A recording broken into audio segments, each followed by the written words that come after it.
Growing up, the Ku Klux Klan actually flyered the neighborhood.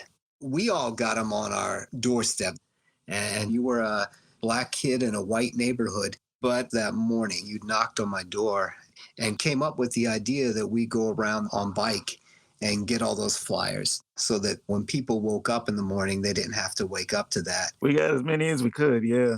You were somebody who did think about other people's feelings. We're both that way. I mean, I think you were always the guy that sticks up for the underdog, you know? Looking back on it now, I'm not at all surprised that we both ended up working in healthcare. Yeah.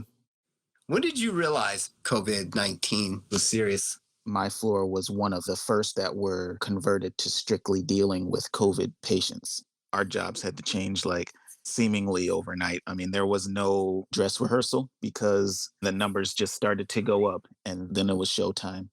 And last week, I had 3 patients that died in one 12-hour shift.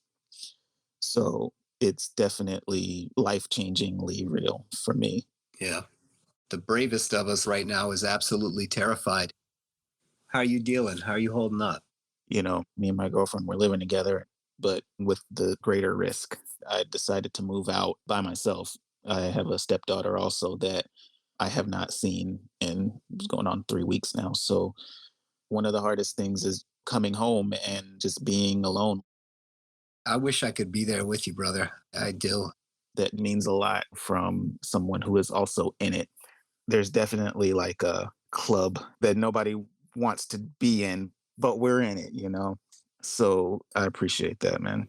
Thanks for 30 years of friendship. God willing, there'll be 30 something more.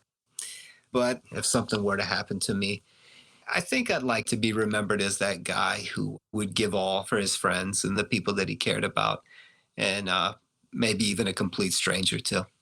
You know, there's a quote from the French philosopher Albert Camus. He actually wrote a story about a epidemic.